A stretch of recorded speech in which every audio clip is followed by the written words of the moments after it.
Hello friends, कैसे हो आप सब। आई होप कि आप लोग बढ़िया होंगे और जीवन का आनंद ले रहे होंगे। फिलहाल आज की इस वीडियो में देखने ना कक्षा 10वीं का जब फाइनल एग्जाम हुआ 2026 में, उसके लिए काफ़ी महत्वपूर्ण प्रश्नों को देखने वाले हैं। सो आप लोग को वीडियो को अंत तक जरूर देखना क्योंकि वीडियो काफ़ी इंपॉर्टेंट होने वाला है। और अगर आप चैनल पर नए हो तो वीडियो को लाइक करके जरूर जरूर चैनल को सब्सक्राइब कर लेना, क्योंकि ऐसे ही वीडियो चैनल के माध्यम से आपको मिलता रहता है। क्योंकि इस चैनल के माध्यम से आपका 2026 का फाइनल एग्जाम का तैयारी जो है स्टार्ट कर दी गई। तो आप लोग वीडियो को अंत तक जरूर देखना और अपने साथी सारे दोस्तों से इस वीडियो को शेयर कर देना। तो चलिए फिर देख लेते हैं इस वीडियो में देखने वाले मैथ का काफ़ी महत्वपूर्ण ऑब्जेक्टिव प्रश्न को। तो आप लोग वीडियो को अंत तक जरूर देखना, ठीक है। तो सबसे पहला प्रश्न बोलता है आपका एक ऐसा क्वेश्चन आपका एग्जाम में कंफर्म रहेगा कि वो भी क्वेश्चन मैं बता दूं, ऑब्जेक्टिव में आपका क्वेश्चन नंबर 1 ऐसा रहेगा, ठीक है। सेम टू सेम यही क्वेश्चन देखने को मिलेगा। यहाँ पे 140 है, वहाँ पे कुछ और रहेगा, ठीक है। तो सबसे पहला प्रश्न बोलता है आपका संख्या 140 का अभाज्य गुणनखंड क्या है। और बनाना काफी इजी होता है, ठीक है। आप लोग को बनाने आता ही होगा, ठीक है। 144 का बोल रहे हैं ना, तो हम लोग 140 का भाज्य गुणनखंड निकालेंगे। इसका कैसे निकालेंगे चलिए फिर देख लेते हैं। सबसे पहले हम लोग इसको 2 से लगाएंगे। यहाँ से कितना बार में लगेगा, 70 बार में लगेगा। 70 दूना का 140 हो जाएगा, ठीक है। फिर 2 से लगाएंगे, यहाँ पे 35 लगेगा, ठीक है। फिर हम लोग 5 से लगाएंगे, उसके बाद यहाँ पे 7 बजेगा, उसके बाद नहीं लगेगा हमारा, ठीक है। तो क्या क्या मिला हमें, 2 गुना 5 गुना 7 मिला है ना। तो यहाँ पे 2 कितना है, 2, ठीक है। तो इसको हम लोग क्या लिख सकते हैं, 2 का स्क्वायर लिख सकते हैं। क्या बन जाएगा हमारा, 2 का स्क्वायर गुना में 5 गुना में 7 बन जाएगा। तो यहाँ पे देख सकते हो ऐसा ऑप्शन नंबर किस में है, ऑप्शन नंबर ए में। यहाँ पे देख सकते हो 2 का स्क्वायर 5 गुना 7 हो जाएगा, ठीक है।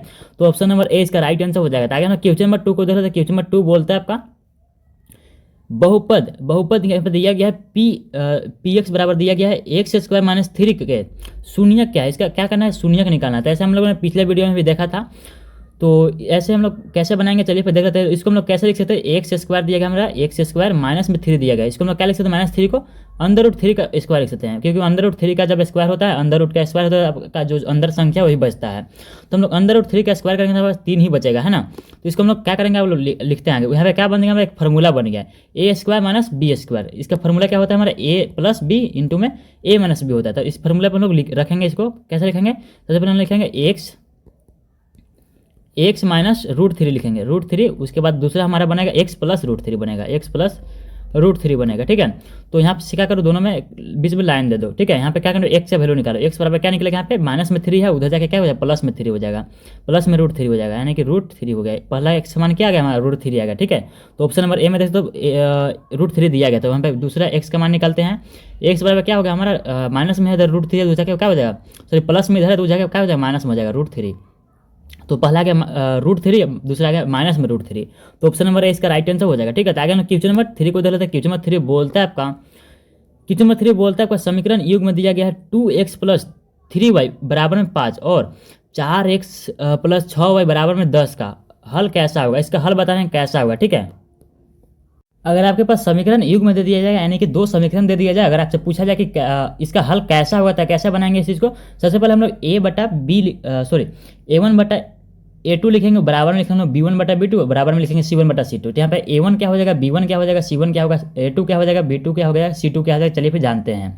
तो समीकरण नंबर 1 में देखो, एक्स के साथ जो संख्या आपका A1 हो जाएगा, उसके बाद वाई के साथ जो संख्या हमारा B1 हो जाएगा, उसके बाद जो 5 है यहाँ पे क्या हो जाएगा, C1 हो जाएगा। इसमें भी ऐसे ही A2 हो जाएगा, B2 हो जाएगा, C2 हो जाएगा। तो क्या करेंगे हम लोग A1 बटा A2 लिखेंगे, A1 बटा A2 बराबर में लिखेंगे B2 बटा B1, B1 बटा B2 लिखेंगे ना, B1 बटा B2 बराबर में लिखेंगे हम लोग C1 बटा C1, C1 बटा C2 लिखेंगे। उसके बाद A1 का वैल्यू कितना हमारा, एक के साथ जो संख्या हमारा 2 है, ठीक है। 2 बटा में हमारा क्या हो जाएगा A2 यानी कि दो, समीकरण नंबर 2 में एक से जो संख्या यानी कि 4 है हमारा, बराबर में हमारा लिखेंगे B1 क्या है, यानी कि समीकरण नंबर 1 में y के साथ जो संख्या यानी कि कितना है 3 है, बटा में आपका हो जाएगा B2 यानी कि समीकरण नंबर 2 में y के साथ जो संख्या यानी कि 6, बराबर में आपका क्या हो जाएगा C1, यानी कि जो समीकरण नंबर 1 में 5 यहाँ पे है, ठीक है, बराबर में क्या है इधर 10 है। तो यहाँ पे काटो, अब इसको एक बार में कटेगा, यहाँ पे 4 यानी कि क्या, सॉरी यहाँ पे 2 बचेगा ना, 1/2 आया यहाँ पे, बराबर में यहाँ पे 1, यहाँ पे 2, यहाँ पे क्या है 1, यहाँ 2 आया। तो तीनों संख्या यहाँ पे बराबर आ रही है, यानी कि 1/2 1/2 बराबर में 1/2 बराबर में 1/2, यानी कि क्या हो जाएगा, तीनों संख्या संपाती हो जाएगा। संपाती का करने का क्या मतलब होता है, अपरिमित रूप से अनेक हो जाएगा, यानी कि ऑप्शन नंबर ए इसका राइट आंसर हो जाएगा, ठीक है। तो आगे हम क्वेश्चन नंबर 4 को देख लेते हैं। क्वेश्चन नंबर 4 बोलता है आपका द्विघात समीकरण दिया गया है, इसका विविधकर पूछ रहा है। तो विविधकर का फॉर्मूला क्या होता है, विविधकर को डी से सूचित किया जाता है ना। जो फार्मूला होता है इसका B² माइनस में 4AC होता है। तो पूरा सोल्यूशन के साथ देखेंगे हम लोग, ताकि आप लोगों का एग्जाम में आपका इससे सब्जेक्टिव भी क्लियर हो जाएगा, क्योंकि ऐसी तरीके से आपका सब्जेक्टिव पूछ दिया जाएगा, यहाँ पे ऑप्शन नहीं दिया जाएगा, है ना। तो D बराबर हमारा B² माइनस 4AC होता है। जैसे कि अभी आप लोगों ने देखा एक्स स्क्वायर जो संख्या हमारा ए हो जाएगा, ठीक है। एक्स स्क्वायर का जो संख्या हमारा ए हो जाएगा। हमें क्या चाहिए, सबसे पहले बी चाहिए, जो आपका एक से ज़्यादा जो संख्या हमारा बी हो जाएगा, ठीक है। तो डी इज इक्वल टू हमारा जाएगा बी, यानी कि एक से ज़्यादा जो संख्या यानी कि -4 हो जाएगा, ठीक है। इसको हम लोग साइन के साथ लेते हैं, साइन क्या है, इसके साथ माइनस है, ठीक है। तो -4 का स्क्वायर हो जाएगा, माइनस में 4, ए यहाँ पे पूछ रहा है जो आपका एक्स स्क्वायर के साथ संख्या है, यानी कि 2 हो जाएगा, ठीक है। गुना में 2, गुना में आपका सी, यानी कि जो आपके यहाँ पे प्लस में 3 है, ठीक है, वो आपका सी हो जाएगा। डी इज इक्वल टू लिखेंगे हम माइनस का स्क्वायर प्लस और 4 का स्क्वायर 16 हो जाएगा, 16 माइनस यहाँ पे 4 गुना 2, 4 गुना 2 कितना हो जाएगा, 8 हो जाएगा, 8 3 क्या 24 हो जाएगा, ठीक है। डी बराबर क्या आ जाएगा आपका -8 आ जाएगा, ठीक है। तो ऑप्शन नंबर डी यहाँ पे ऑप्शन नंबर ए इसका राइट आंसर हो जाएगा, ठीक है। तो आगे क्वेश्चन नंबर 5 बोल रहे थे, क्वेश्चन नंबर 5 बोलता है आपका समांतर श्रेणी दिया गया 2 7 12 का 10वां पद पूछ रहा है, ठीक है। 10वां पद पूछ रहा है, देखिए ए 10 का वैल्यू पूछ रहा है। तो फार्मूला क्या होता है आपका, फार्मूला लगा दो, A plus N minus 1 into D होता है, एन माइनस 1 इंटू डी आपका फार्मूला होता है, ठीक है। तो ए 10 का वैल्यू निकालना है हमें, बराबर में हमारा क्या दिया है, ए का वैल्यू, ए क्या यानी कि प्रथम पद क्या है, प्रथम पद यानी कि इसमें ए पी जब का समांतर श्रेणी है, इसमें प्रथम पद क्या है 2 है, ठीक है। प्लस में हमारा एन निकालना है, ए का वैल्यू एक का वैल्यू 10 है हमारे पास ना, क्योंकि 10वां पद बोल रहा है। तो माइनस में आपका 1 हो जाएगा, यहाँ पर डी कितना है, यानी कि 2, सारवा अंतर कितना है, 7 में से 2 घटा दो 5 बचेगा, सारवा अंतर है ना 5 हो जाएगा। ए 10 इज इक्वल टू क्या 2 प्लस 10 में से 1 घटा दो, यहाँ पे 9 हो जाएगा, गुना में 5 हो जाएगा। ए 10 इज इक्वल टू हमारा क्या हो जाएगा 2 प्लस 9 5 45 इज इक्वल टू 47 आ जाएगा, यानी कि ए 10 का वैल्यू कितना आएगा 47 आएगा। तो ऑप्शन नंबर ए में देख सकते 47 दिया गया, तो ऑप्शन नंबर ए इसका राइट आंसर हो जाएगा, ठीक है। तो आगे मैं क्वेश्चन नंबर 6 को देखते हैं। क्वेश्चन नंबर 6 बोलता है आपका त्रिभुज दिया गया, आपके पास 2 त्रिभुज है, त्रिभुज ए बी सी समरूप है, त्रिभुज ए बी सी समरूप है, त्रिभुज पी क्यू आर के, ठीक है। ए बी सी समरूप है त्रिभुज पी क्यू आर के। तो और दिया गया हमारे पास बी सी बटा में क्यू आर बराबर है 1/3 है। तो त्रिभुज ए बी सी और त्रिभुज पी क्यू आर के क्षेत्रफलों का अनुपात क्या होगा, ठीक है। यहाँ पे एक भुजा का अनुपात दिया गया है, यानी कि 1/3 दिया गया है। तो भुजा का अनुपात क्या होता है, बराबर में होता है क्षेत्रफल का स्क्वायर होता है, ठीक है। यानी कि यहाँ पे 1 का स्क्वायर आपका 1 हो जाएगा, 3 का स्क्वायर 9 हो जाएगा। तो सिंपल से ऐसा बनाने का ट्रिक है, इसका क्या कर दो स्क्वायर कर दो, तो क्या बचेगा आपके पास 1/9, यानी कि ऑप्शन नंबर 1/9। तो इसको लोग क्या लिख सकते हैं 1/9 लिख सकते हैं, ठीक है। तो ऑप्शन नंबर ए इसका राइट आंसर हो जाएगा, ठीक है। आगे आपका आता है क्वेश्चन नंबर 7। क्वेश्चन नंबर 7 बोलता है आपका, तो इसे देखने से पहले एक छोटी सी रिक्वेस्ट है, आपने अभी तक वीडियो को लाइक कर देना और चैनल को सब्सक्राइब करना मत भूलना, क्योंकि ऐसी वीडियो चैनल का माध्यम से आपको हमेशा मिलता है। तो वीडियो को लाइक करके जरूर चैनल को सब्सक्राइब भी कर देना। तो क्वेश्चन नंबर 7 बोलता है आपका बिंदुओं 2 बिंदु दिया गया आपके पास 4,5 और 6,9 के बीच दूरी क्या है, इन दोनों के पास दूरी निकालना है, ठीक है।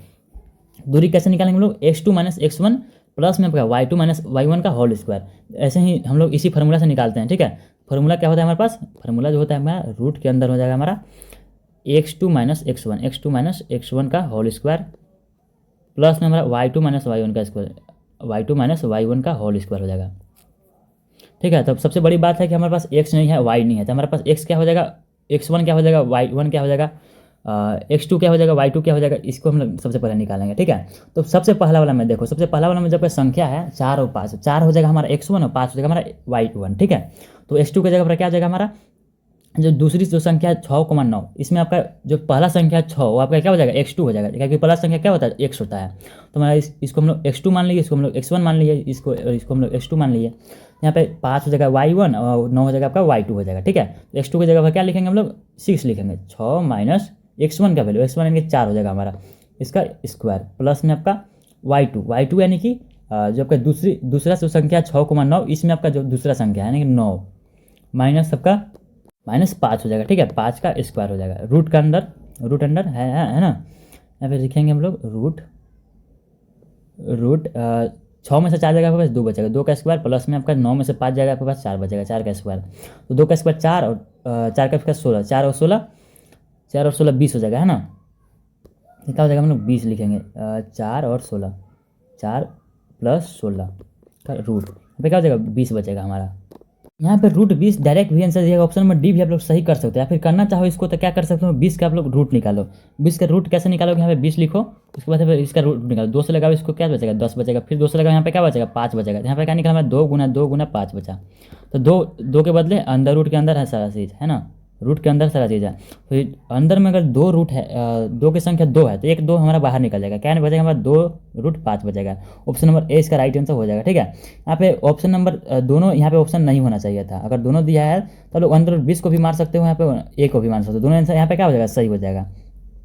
उसके बाद आपका था क्वेश्चन नंबर 8। क्वेश्चन नंबर 8 बोलता है आपका sine square 60 degree plus cos square 60 degree का मान क्या है। आप लोगों को फार्मूला पता होगा, जब sine square theta plus cos square theta बराबर क्या होता है, एक होता है, ठीक है। साइन स्क्वायर थीटा प्लस में कोस स्क्वायर थीटा अगर आपके पास हो, कोस स्क्वायर थीटा बराबर में क्या हो जाता है हमारा, एक हो जाता है। चाहे थीटा की वैल्यू कुछ भी हो, तो थीटा थीटा बराबर होना चाहिए कम से कम, है ना। थीटा यहाँ पे 60 डिग्री है, यहाँ पे भी 60 डिग्री है, तो इससे कोई मतलब नहीं है हमें। बराबर में आपका क्या हो जाएगा, राइट आंसर एक ही हो जाएगा, ठीक है। तो ऑप्शन नंबर ए इसका राइट आंसर हो जाएगा, ठीक है। आगे आपका था क्वेश्चन नंबर 9। क्वेश्चन नंबर 9 बोलता है आपका tan 30 डिग्री का मान क्या है। तो सिंपल से आपसे tan 30 डिग्री का मान पूछ दिया है, ठीक है। तो tan 30 डिग्री का मान क्या होता है आपको बताना है। tan 30 डिग्री का मान 1/√3 होता है, ठीक है। यानी कि ऑप्शन नंबर ए इसका राइट आंसर हो जाएगा, ठीक है। आगे आपका था क्वेश्चन नंबर 10। क्वेश्चन नंबर 10 बोलता है आपका वृत्त को दो बिंदुओं पर प्रतिच्छेद करने वाली रेखा को क्या कहते हैं, ठीक है। अगर वृत्त को दो बिंदुओं पर कोई रेखा प्रतिच्छेद कर रही है, ठीक है, कोई वृत्त है आपके पास, अगर इस रेखा को इस वृत्त को अगर दो बिंदुओं पर अगर प्रतिच्छेद कर रहा है कोई रेखा, कोई रेखा इसको दो बिंदुओं पर प्रतिच्छेद कर रहा है। सबसे पहला यहाँ हो गया, दूसरा हमारा यहाँ हो गया। अगर दो बिंदुओं पर कर रहा है तो इसको हम क्या बोलेंगे, छेदक रेखा बोलते हैं, ठीक है। छेदक यानी कि ऑप्शन नंबर ए इसका राइट आंसर हो जाएगा। क्वेश्चन नंबर 11 बोलता है आपका आर त्रिज्या वाले वृत्त के उस त्रिज्या खंड का क्षेत्रफल क्या होगा जिसका कोण कितना हो, थीटा डिग्री हो। त्रिज्या खंड का बोले आपसे तो क्या हो जाएगा, वृत्त का बोल रहा है ना, वृत्त का बोल रहा है, कोई त्रिज्या खंड का बोल रहा है, त्रिज्या खंड का, तो थीटा यहाँ पे हो जाएगा हमारा। तो इसका हम फॉर्मूला क्या लिखते हैं, थीटा बाई 360, क्योंकि पूरा एंगल कितना का है, 360 का होता है। और बाकी बात जितना हमारा दिया होगा वो आपका थीटा हो जाएगा, ठीक है। Theta by 360 pi r square, पूरा क्षेत्रफल कितना का होता है, पाई आर स्क्वायर होता है। ऑप्शन नंबर ए इसका राइट आंसर हो जाएगा, ठीक है। आगे आपका क्वेश्चन नंबर 12। क्वेश्चन नंबर 12 बोलता है आपका आर त्रिज्या और एच ऊंचाई वाले शंकु का आयतन क्या है। सिंपल से आपसे शंकु का आयतन का फॉर्मूला पूछा हुआ है। तो इसका जो शंकु का आयतन का फॉर्मूला होता है आपका क्या होता है, 1/3 पाई आर स्क्वायर होता है। यानी कि ऑप्शन नंबर ए इसका राइट आंसर हो जाएगा। आप लोग इस चीज़ को याद रखना, आपसे एक तो क्वेश्चन ऐसा आएगा, ठीक है। आपका क्वेश्चन नंबर 13 प्रायिकता से है, किसी घटना ई की प्रायिकता क्या है, पीई बराबर 0.05 है, तो घटना ई नहीं होने की प्रायिकता क्या होगी, ठीक है। पूरी प्रायिकता कितना का होता है, एक का होता है, एक में से घटा दो कितना, 0.05 घटा दो, आपके पास कितना बचेगा, 0.995 बचेगा, है ना। यानी कि ऑप्शन नंबर ए इसका राइट आंसर हो जाएगा, ठीक है। नेक्स्ट आपका क्वेश्चन नंबर 14। क्वेश्चन नंबर 14 बोलता है आपका आंकड़ा दिया गया आपके पास 2 3 4 2 5 2 7 दिया गया का बहुलक क्या था। बहुलक अगर आपसे पूछा जाए तो सिंपल सा देखो कि जो संख्या दिया गया इतना सारा संख्या, इसमें सबसे ज़्यादा बार रिपीट कौन सा हुआ था, दो यहाँ पे देखो, एक बार, दो बार, 3 बार आया हुआ है। उसके बाद कोई भी ऐसी संख्या नहीं है जो कि आपका दो इतना आया हुआ है, यानी कि 2 इसका राइट आंसर हो जाएगा, ऑप्शन नंबर ए, ठीक है। उसके बाद आपका क्वेश्चन नंबर 15। क्वेश्चन नंबर 15 बोलता है आपका एक त्रिघात बहुपद का अधिकतम शून्य की संख्या क्या हो सकती है। त्रिघात बहुपद करने का मतलब है कि x का अधिकतम पावर 3 होना चाहिए, ठीक है। बाकी बात प्लस में कैसा भी x की पावर 2 हो, x की पावर 100 कैसा भी आपका x की पावर 3 होना चाहिए, आपका क्या हो जाएगा, त्रिघात बहुपद हो जाएगा, ठीक है। तो इसका क्या हो जाएगा, अधिकतम कितने शून्य हो सकते हैं, तो टोटल 3 शून्य हो सकते हैं। त्रिघात बहुपद के 3 शून्य, अगर द्विघात बहुपद पूछता तो हमारा 2 शून्य हो जाता है, ठीक है। उसके बाद आपका क्वेश्चन नंबर 16। क्वेश्चन नंबर 16 बोलता है आपका पी दिया गया आपके पास बिंदु देगा x, y को मूल बिंदु इतना से मिलाने वाले त्रिज्याखंड को 1:1 के अनुपात में विभाजित करने वाले बिंदु के निर्देशांक क्या होंगे, ठीक है। वैसे तो ऐसा क्वेश्चन जैक बोर्ड पूछता नहीं है, फिर भी हम लोग इसके उत्तर को देखेंगे कैसे हम लोग ऐसे क्वेश्चन अगर आ भी जाता है तो कैसे हम लोग बनाएंगे, ठीक है। तो हमें कहाँ से देखना है, 0,0 यानी कि ओरिजिन से देखना है, ठीक है। मिलाने वाली रेखा को अनुपात यहाँ पे दिया गया, ठीक है। रेखा का अनुपात 1:1 दिया गया। तो हम लोग सूत्र यहाँ पे होता है, क्या सूत्र होता है आपका, जो सूत्र होता है आपका यहाँ पे सबसे पहले हम लोग x निकालने का प्रयास करेंगे। ये हमारा x होता है, कोमा के बाद हमारा y होता है ना। सबसे पहले हम लोग x निकालने का प्रयास करेंगे। कैसे निकालेंगे हम लोग, सूत्र क्या होगा इसका, mx2, ठीक है, mx प्लस n x1, ठीक है, x1 x2, ठीक है, बटा में आपका m प्लस n हो जाएगा। यहाँ पे अब मैं बताता हूँ कि m क्या है, x2 क्या है, x1 क्या है, ठीक है। यहाँ पे क्या है आपका m आपका जो सबसे पहले यहाँ पे अनुपात दिया गया, ये हमारा पहला m है, हमारा n है, ठीक है, हमारा m है, एक हमारा n है, ठीक है। उसके बाद हमारा क्या बचता है, h2 x1, ये हमारा x2 है x1 है, ठीक है। इसी में हमारा x2 है x1 है, जो कि हमारा x2 यहाँ पे हमारा 0 हो जाएगा, x1 हमारा निकालेंगे जो कि हमारा x यहाँ पे निकल करके आएगा, ठीक है। तो सबसे पहले हमारा क्या है, m क्या है, एक यहाँ पे हो जाएगा, ठीक है। एक प्लस में आपका x2 यानी कि यहाँ पे क्या दिया गया, 0 दिया हुआ है, प्लस नहीं होगा, गुना में होगा ना, 0 हो जाएगा, यहाँ पे गुना में 0 हो जाएगा। प्लस में आपका n का वैल्यू हमारे पास कितना है, n का वैल्यू हमारे पास 1 है, ठीक है। 1 गुना में आपका हो जाएगा कितना x1, यानी कि x हमारा निकालना है ये वाला x, प्लस में m1 m प्लस n, यानी कि 1 प्लस 1, m का वैल्यू भी 1 n का वैल्यू भी 1, तो 1 प्लस 1 आपका कितना हो जाएगा 2 हो जाएगा। ठीक है, बराबर में आपका क्या आ जाएगा, यहाँ पे पूरा संख्या जीरो हो गया, जीरो प्लस यहाँ पे x गुना 1 करोगे तो आपके पास x बचेगा, ठीक है ना, x बटा में 2 आपका आ जाएगा पहला संख्या, यानी कि x बटा में 2 यहाँ पे हमारा आ चुका है। ठीक है, उसके बाद हम y बटा में 2 निकालेंगे। तो कैसे निकालेंगे हम लोग, इसका फॉर्मूला क्या होता है, इसका जो फॉर्मूला होता है हमारा, इसका फॉर्मूला होता है m y2 प्लस में आपका ny1, जो कि हमारा y1 निकालना है। यहाँ पे y2 का वैल्यू कितना हो जाएगा, जीरो हो जाएगा, कि हम लोग को यहीं से निकालना है। ठीक है, उसके बाद फिर भी इसका बता में कितना आ जाएगा, m प्लस n आ जाएगा। उसके बाद हम लोग का m का वैल्यू कितना है, 1 है, y2 की वैल्यू कितना है, y2 का वैल्यू हमारे पास 0 है। ठीक है, प्लस में आपका n का वैल्यू हमारे पास 1 है। ठीक है, 1 गुना में आपका y1, ये हमारा निकालना है y, m प्लस n यानी कि 1 प्लस 1 आपका कितना हो जाएगा, 2 हो जाएगा, बराबर हम लोग लिखेंगे, उसके बराबर लिखेंगे अपना पूरा संख्या जीरो हो जाएगा, प्लस में आपका 1 गुना y करोगे तो बस y बचेगा, यानी कि y बटा में आपका कितना हो जाएगा, 2 आ जाएगा। ठीक है, तो हमारा y बटा में 2 यानी कि ऑप्शन नंबर ए इसका राइट आंसर हो जाएगा। ठीक है, प्रूव कर दिया हम लोगों ने, क्योंकि हमारा आंसर तो यहाँ पर दिया हुआ था नीचे में। यहाँ पे उसके बाद बताए क्वेश्चन 17 बोलता है प्रथम 10 प्राकृतिक संख्याओं का योग क्या होगा। हमारे पास प्रथम 10 संख्याओं का योग पूछ रहा है। ठीक है, तो इसका फॉर्मूला क्या होता है, हम लोग को एसन निकालना। ठीक है, एसन बराबर हो जाएगा कितने, प्रथम 10 संख्याओं को बोला है ना, तो यहाँ पर s10 लिख देंगे हम n की जगह पर। देखिए फॉर्मूला क्या होता है, n इंटू n माइनस 1 होता है, n इंटू n प्लस 1 होता है, प्लस 1 बटा में 2 होता है। ठीक है, s10 इज इक्वल टू हमारा क्या होता हो जाएगा, n का वैल्यू हमारे पास कितना है 10 है, क्योंकि हमारा प्रथम 10 प्राकृतिक संख्या का योग निकालना है। 10 इंटू में 10 प्लस 1 बटा में आपका कितना हो जाएगा, 2 हो जाएगा। ठीक है, s10 इज इक्वल टू हमारा कितना हो जाएगा, 10 इज इक्वल टू 10 इंटू में आपका 10 प्लस 1 आपका कितना 11 हो जाएगा, बटा में आपका क्या आ जाएगा, 2 आ जाएगा। ठीक है, तो 10 गुना 11 करेगा तो आपके पास कितना होता है, 110 बटा में 2 आ जाएगा, 110 बटा में 2, इसको काटोगे आपके पास कितना बचेगा, 55 बचेगा। तो 55 इसका राइट आंसर हो जाएगा, यानी कि ऑप्शन नंबर ए इसका 55 इसका राइट आंसर हो जाएगा। उसके बाद आपका क्वेश्चन 18 बोलता है आपका यदि एक समकोण त्रिभुज दिया गया है आपके पास में, कर्ण आपके पास दिया गया सी है, कर्ण आपके पास सी है, तो अगर समकोण त्रिभुज है तो इसका फॉर्मूला क्या होता है, पाइथागोरस फॉर्मूला सबसे पहले हम लोग लिख लेते हैं। कर्ण यानी कि हम लोग कर्ण को क्या बोलते हैं, एच स्क्वायर। अभी हम लोगों ने क्वेश्चन नहीं पढ़ा, बस हम लोगों ने इतना देखा कि अभी हमारे पास कितना है, समकोण त्रिभुज दिया हुआ है। तो कर्ण हम लोगों ने कर्ण को हम लोग क्या बोलते हैं, हाइपोटेनस, जिसको कि हम लोग क्या लिख देते हैं, एच का स्क्वायर लिख देते हैं, बराबर हम लोग पी का स्क्वायर लिखेंगे, कि पी का मतलब क्या होता है, परपेंडिकुलर यानी कि लंब होता है, प्लस में आपका बेस यानी कि आधार, बी से हम लोग इसको लिखते हैं। ठीक है, यहाँ पे क्या दिया गया है क्वेश्चन हम लोग अब पढ़ते हैं। कर्ण क्या है, सी है, यानी कि यहाँ पे क्या लिखेंगे हम लोग, सी का स्क्वायर लिखेंगे। कर्ण हमारा क्या था, एच था। ठीक है, यहाँ पे सी का स्क्वायर लिख देंगे। उसके बाद अन्य दो भुजाएं ए तथा बी है, तो पाइथागोरस प्रमेय के अनुसार क्या सही है। ठीक है, तो अन्य दो भुजा क्या है, ए है और बी है। ठीक है, तो पी के जगह पे क्या लिख देते हैं हम लोग, ए लिख देते हैं। ठीक है, ए का स्क्वायर प्लस में आपका क्या है, दूसरा संख्या क्या है, दो भुजाएं, यानी कि बी हो जाएगा, बी का स्क्वायर हो जाएगा। ठीक है, तो क्या बना हमारा नया समीकरण, C square is equal to A square plus B square. यहाँ पे ऑप्शन नंबर देख सकते हो, ऑप्शन नंबर ए में दिया गया C square is equal to A square plus B square. ठीक है, तो ऑप्शन नंबर ए इसका राइट आंसर हो जाएगा। आगे आपका था क्वेश्चन नंबर 19 बोलता है आपका 1/sec थीटा सब किसके बराबर, 1/sec थीटा दिया गया आपके पास, 1/sec थीटा दिया गया आपके पास, sec थीटा दिया गया है, तो किसका उल्टा होता है सेक, यानी कि सेक उल्टा होता है कोस थीटा का, तो कोस थीटा इसका राइट आंसर हो जाएगा, यानी कि ऑप्शन नंबर ए इसका राइट आंसर हो जाएगा। आगे आपका था क्वेश्चन नंबर 20 बोलता है आपका आर त्रिज्या और एज ऊंचाई वाले बेलन का पृष्ठीय क्षेत्रफल क्या है, यानी कि सीधा सीधा आपसे बेलन का पृष्ठीय क्षेत्रफल पूछ रहा है।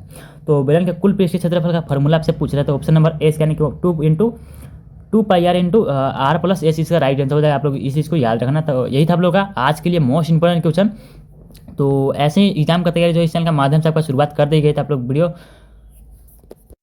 अगर आप चाहते हो कि पीडीएफ भी आपको मिल जाए, डिस्क्रिप्शन में दे देगा टेलीग्राम चैनल का लिंक, वहाँ से लोग टेलीग्राम चैनल को भी ज्वाइन कर लो, सारा का सारा रिलेटेड पीडीएफ वहीं पे भेज दिया जाता है। तो मिलता है किसी नेक्स्ट वीडियो, तब तक के लिए बाय बाय।